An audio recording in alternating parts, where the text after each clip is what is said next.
So growing up, my brothers and sisters and we travelled around with my mum in a van and lived on a bunch of different farms and communes on the east coast of Australia.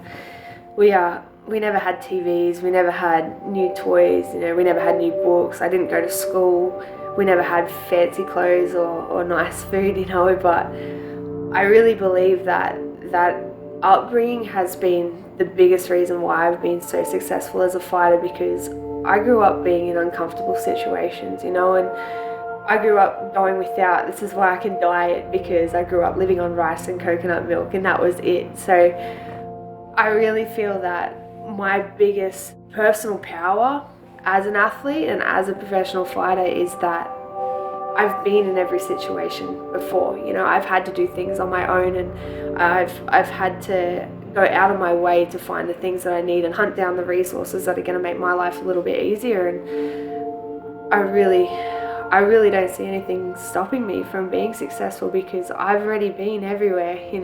I've lived in the dirt, I've lived under the stars, I've lived in gyms, I've done it all before. So nothing's going to stop me.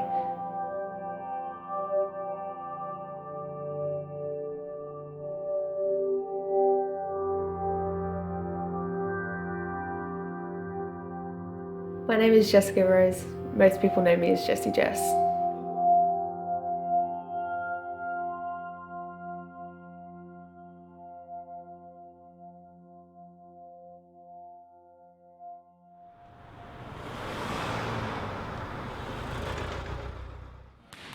When I decided that I wanted to be a professional fighter, I actually had a really good job in Townsville. And I got a phone call one day from a friend in Sydney who said he had a room to rent, and 3 days later I'd quit my job and came down here with $300 in my bank account. Ever since then I've fought pretty much every 4 or 5 months, and I work 3 jobs now to try and support my fighting, because I don't make enough money off fighting to be able to do it full time. But I do what I can, and I get a lot of people, if they ask how I do it, or they say that I'm doing something that other people wouldn't do, because I work so much and I train so much and I still fight and I still give my time coaching other people for nothing. I never ever saw this as a sacrifice, I never started this to make money, and I never did it for any reason other than love. And earlier this year I had a film crew from ABC following me around for 3 or 4 days, just filming pretty much my lifestyle and what I was doing for training and what I was doing for work and all that. And at the time I kind of was at a real big crossroads in my life. I wasn't sure if I was going to keep fighting. I was engaged, and my partner at the time didn't really want me to continue in my fight career, so I was very conflicted. And it's been probably 6 months since then, and so much has changed now.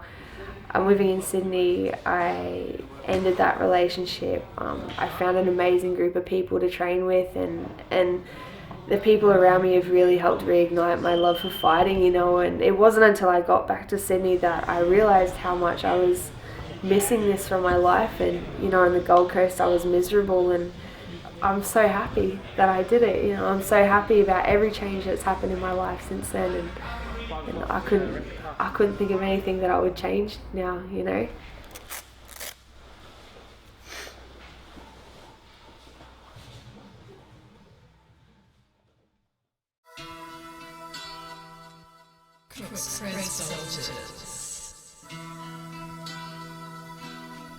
Northern Suburb Soldiers. I haven't ever really found a place that I call home. Northern Suburbs. I never stick around quite long enough to make it. I apologize once again, I'm not enough. Chris. But it's not as if I find that you're holding exactly right. For as long as I think I've been competing actively, I've done the majority of my training by myself. I've been at a few gyms where I've had training partners at night, but my 2 or 3 sessions during the day I've always been on my own. And for my last couple of fights, all I had was one training partner.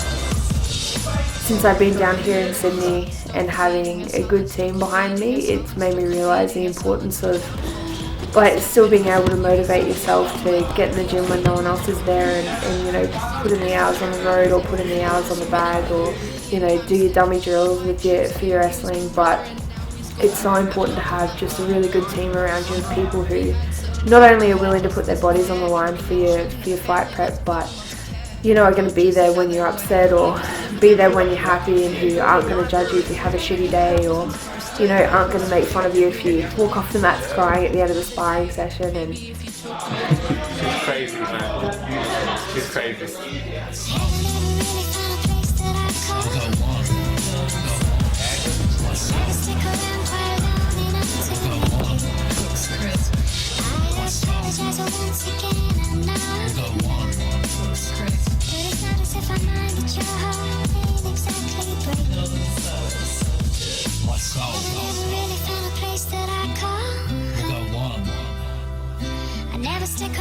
yeah, that's been the biggest thing for me now, is just finding that team. And you know, even if I'm not going to be in Sydney for the rest of my career, I know that I've got a good core group of people behind me that are going to support me no matter where I am, and they're going to give me a home to come back to whenever I come back to Australia.